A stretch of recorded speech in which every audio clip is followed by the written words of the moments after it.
लड़कियां तो बहुत थी जो खुद देने के लिए तैयार भी थी, बस लेने वाला तगड़ा होना चाहिए। मेरे पास कमी थी तो सिर्फ पैसों की, वरना हर चीज मेरे पास एक्स्ट्रा थी, हुस्न, सेहत और मेरा गाजर। अब आयशा से मैंने बात कर ली थी, उससे डन हो गया था। अब मैंने फिर अपने दोस्त को फोन किया। मैंने उसको कहा कि यार आयशा से बात हो गई है, वो आने के लिए तैयार है, लेकिन एक शर्त रखती है।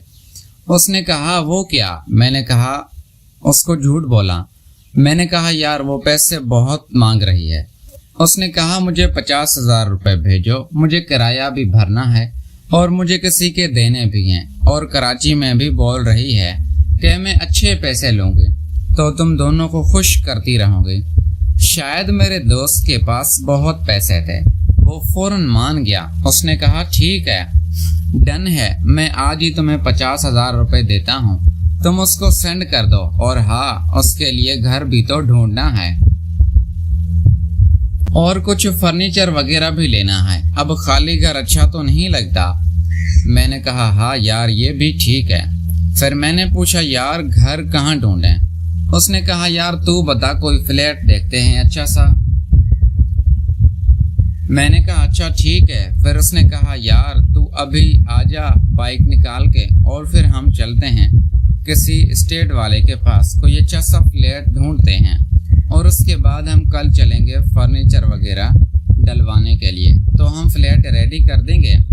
आखिर उसमें तुमने और मैंने ही तो रहना है। अब मैं दिल में सोच रहा था कि शाम को तो मुझे किरण से मिलने जाना है, मैं इसको क्या बोलूं? मैंने कहा अच्छा रुक यार मुझे काम है, मैं तुम्हें 10 मिनट में बताता हूँ कि चलना है या कल।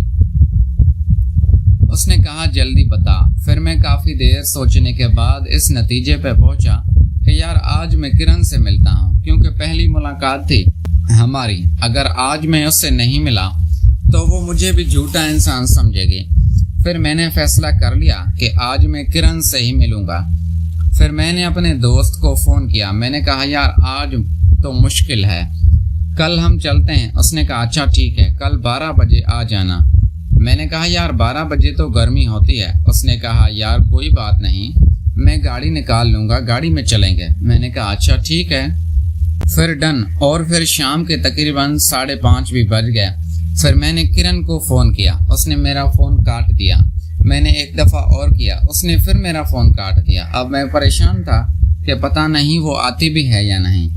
फिर मैंने फोन साइड पे रखा और सीधा बैठ गया तो मेरे फोन की बेल बजना शुरू हो गई। मैंने देखा तो किरण का फोन था। मैंने कहा हाँ किरण, तुम मुझे व्हाट्सएप पे लोकेशन भेजो और मैं आके तुम्हें मिलता हूँ। उसने कहा यार एक मसला हो गया है, अभी मामू घर पे हैं और मैं उन्हें क्या बोल के निकलूंगी, मेरा तो यहाँ कोई रिलेटिव भी नहीं है, तो ये परेशानी है मेरी। फिर मैंने उससे कहा कि तुम अपने मामू से बोलो कि जब से आई हूँ इसी कमरे में बंद हूँ, फिर 2 बच्चे हैं वो बोर हो गए हैं, मैं करीबी में कोई पार्क में जाती हूँ, बच्चों को घुमा के लाती हूँ। उसने कहा अच्छा ठीक है, मैं बात करके तुम्हें बताती हूँ। फिर उसने फ़ोन बंद कर दिया और तकरीबन 10 मिनट के बाद उसका दोबारा फ़ोन आया। उसने कहा हाँ कामरान, मैंने बात कर ली है और मैं अभी घर से निकलने ही लगी हूँ। मैंने कहा अभी ना निकलो, लोकेशन मुझे भेजो और आधा घंटा दूर है। उसने कहा बस मैं निकल रही हूँ, कहीं मामू को शक ना पड़ जाए, बाहर में कहीं आपका वेट कर लूँगी। मैंने कहा अच्छा ठीक है। फिर उसने मुझे व्हाट्सएप पे लोकेशन भेजी। मैंने लोकेशन खोली तो ये गुलशन की ही लोकेशन थी और फिर मैं उससे फॉलो करता करता पहुंच गया एक बस स्टॉप पे। वो बैठी हुई थी। कराची में अक्सर बस स्टॉप बने हुए होते हैं। फिर मैंने उससे अपनी बाइक पे बिठाया और हम करीबी एक आइसक्रीम की दुकान पे चले गए। मैंने पूछा कि तुम क्या खाओगे? उसने कहा मैं तो आइसक्रीम खाऊंगी और मेरे बच्चे कोई जूस वगैरह पी लेंगे। मैंने फिर उसको ऑर्डर दिया। मैंने कहा किरण जी अभी तो शाम हो रही है, आपको भूख लगी है? उसने कहा अभी नहीं लगी, आपको पता है कि रात में लगती है। फिर मैंने कहा किरण जी आपको कराची कैसा लगा? फिर किरण से बात करते करते मेरे दिमाग में एक आइडिया आया। मैंने सोचा कि यार अगर हम आयशा की जगह किरण को फ्लैट लेके दे देते हैं और उसे राशन भी डलवा के देते हैं तो उसने भी पहुंच जाना है और किरण आयशा से भी थी खूबसूरत।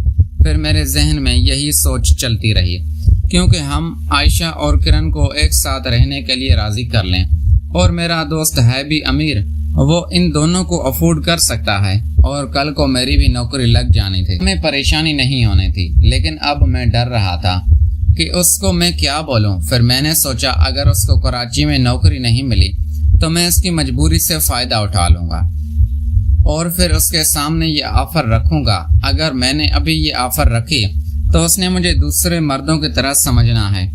अभी मेरी सिर्फ यही कोशिश थी कि किरण को कराची में कोई ना कोई नौकरी मिले। फिर उसने मुझसे पूछा, क्या हुआ कामरान, किन सोचों में गुम हो? फिर मैंने कहा, कुछ नहीं किरण, बस वो तुम्हारी नौकरी के बारे में सोच रहा था।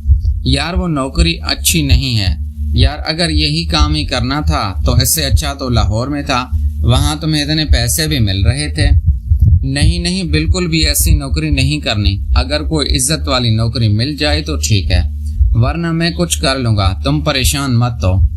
फिर वो खुश हो गई। उसने कहा, कामरान शुक्रिया आपका, मुझे आपसे यही उम्मीद थी। यही फ़र्क होता है एक पढ़े लिखे और अनपढ़ इंसान में। आप बहुत अच्छे हैं, आप पढ़े लिखे हैं, हर चीज़ को समझते हैं, और इसीलिए मैंने आपसे दोस्ती की है। अब मैं इसको क्या बोलता हूँ कि मेरे दिल में भी वही चल रहा है जो दूसरों ने आपके साथ किया है। हर मर्द के दिल में यही चलता है, बस हर कोई अकेली औरत से फ़ायदा ही उठाना चाहता है। पता नहीं मैं भी ऐसा हो गया था।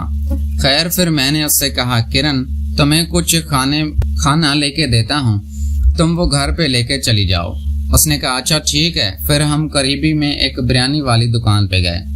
मैंने फिर 2-3 बिरयानी पैक करवाई आज तक, और सलाद भी और एक कोल्ड ड्रिंक भी ली। फिर मैंने उससे दे दी। जेब में तकरीबन 8,000 रुपए थे। 3,000 मैं पहले ही खर्चा कर चुका था, अब बकाया मेरे पास 5,000 रुपए थे। फिर मैंने वो किरण के हाथ में रख दिए। मैंने कहा, अकेली औरत है, वो बच्चों के साथ है, उसके काम आएंगे। उसने कहा, नहीं कामरान, पैसे मुझे नहीं चाहिए और मेरे पास अभी पैसे हैं। मैंने कहा, कोई बात नहीं किरण, ये तुम रख लो, तुम्हारे काम आएंगे। वो नहीं मान रही थी, मैंने ज़बरदस्ती उसको दिया, फिर उसने रख लिए। फिर मैंने उसे बाइक पे बिठाया। उसने कहा, चलो मैं तुम्हें मेरा घर भी दिखाती हूँ, कल को अगर यहाँ आना भी पड़े तो तुम्हारा घर तो देखा हुआ हो। मैंने कहा, हाँ यार ये भी ठीक है। फिर वो पीछे बाइक पे मेरे साथ बैठ गई और फिर मुझे गलियां घुमाते घुमाते एक बहुत खूबसूरत बंगले के सामने कहा कि यहाँ रुक जाओ। फिर मैंने कहा, किरण क्या तुम यहाँ रहती हो? उसने कहा, हाँ।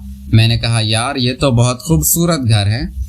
उसने कहा, हमारा थोड़ी है, वो मैंने आपको बताया था ना, एक सेठ है जो लंदन रहते हैं, मेरे मामू सिर्फ उसके चौकीदार हैं। मेरे पास सिर्फ एक ही रूम है और मामू बाहर सहन में सो जाते हैं। फिर उसने कहा, अच्छा ठीक है कामरान, तुम जल्दी यहाँ से चले जाओ, ऐसा ना हो कि मामू मुझे तुम्हारे साथ देख लें और मेरी जिंदगी अजाब बन जाए। फिर मैं वहाँ से बाइक स्टार्ट की। अब मैं सीधा घर आ गया। मैं तो ये सोच के गया था कि किरण के साथ अच्छा खासा वक्त गुजारूंगा, लेकिन ये हमारी मुलाकात तो 1 घंटे में ही ख़त्म हो गई। मैं घर आया तो तकरीबन 7:30 बज रहे थे। फिर मैंने अपने दोस्त को फ़ोन किया। मैंने कहा, हाँ यार मैं वो फ्री हो गया हूँ, अगर अभी चलना है कोई फ्लैट वगैरह देखने तो मैं आपको उठा लूँगा। उसने कहा, अच्छा ठीक है, फिर आ जा। मैंने बाइक बाहर निकाली। अम्मी ने कहा, क्या हुआ कामरान, सारा दिन कहाँ आते जाते हो, सब खैरियत तो है? मैंने कहा, हाँ अम्मी, वो नौकरी के पीछे लगा हुआ हूँ, वो मेरे दोस्त ने मुझे आसरा दिया है, कोई बैंक में नौकरी है। बस ये तरीका अच्छा है कि घर में झूठ बोल दो, नौकरी ढूंढने जा रहा हूँ, घर वाले फिर सवाल नहीं पूछते। और फिर मैंने बाइक दोबारा निकाली और सीधा मैं अपने दोस्त के घर गया। फिर मैंने उससे फ़ोन किया। मैंने कहा, हाँ यार बाहर आ जा, मैं खड़ा हुआ हूँ। फिर उसने कहा, कामरान यार हम कोई फ्लैट नज़दीक ही देख लेते हैं ताकि तुम्हें भी जाने में आसानी हो और मुझे भी। मैंने कहा, यार पहले हम चाय वाले होटल पे चलते हैं, प्लानिंग बनाते हैं कि किसी तरह का फ्लैट चाहिए और कौन सी जगह पे चाहिए, उसके बाद चलते हैं ना। उसने कहा, अच्छा ठीक है। दिल में मैं ये सोच रहा था कि किरण के बारे में अभी उसको बता दूं। अब ये मेरा दोस्त मेरा राजदार भी बनने वाला था। بیسٹ فرینڈ تو تھا لیکن رازدار نہیں تھا، اور پھر میں نے یہ بھی سن رکھا تھا کہ جب تک دوستی رازداری میں نہ ہو تو پھر وہ مضبوط نہیں ہوتی۔ پھر ہم چائے کے ہوٹل پہ پہنچ گئے اور میں نے اس سے 2 چائے کا آرڈر دیا اور پھر پانی منگوایا۔ پھر وہ چائے لے کے آیا۔ میں نے کہا یار مجھے تم سے ایک بات کرنی ہے۔ اس نے کہا ہاں یار بتا۔ میں نے کہا یار میں کراچی آ رہا تھا، تمہیں تو پتا ہے نا، میں ٹرین کے سفر سے آیا ہوں۔ اس نے کہا ہاں یار مجھے پتا ہے، مجھے آتے ہوئے بھی بہت خوبصورت لڑکی ٹرین میں ملی۔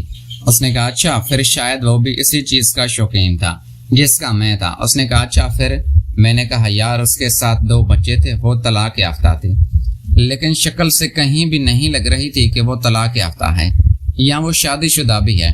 وہ بہت خوبصورت تھی۔ اس نے کہا عائشہ سے بھی زیادہ۔ میں نے کہا یار ایسے ہی سمجھ لو۔ اس نے کہا اچھا۔ پھر میں نے کہا یار میری اس سے ہائی ہیلو ہو گئی ہے، اور پھر اس نے مجھے بتایا کہ میں کراچی کس سلسلے میں جا رہی ہوں۔ اس نے مجھے اپنی زندگی کے بہت سارے رازوں سے پردہ اٹھایا۔ پھر اس نے کہا وہ کیوں تم سے بات کرے گی، تم تو اس کے لیے انجان تھے۔ میں نے کہا یار تمہیں تو پتا ہے میں شکل سے امیر لگتا ہوں، پڑھا لکھا بھی۔ اس نے مجھے اچھا انسان سمجھا اور اس نے اپنا دل ہلکا کرنے کے لیے مجھے بتایا کہ اس کے ساتھ کیا کیا ہوا لاہور میں۔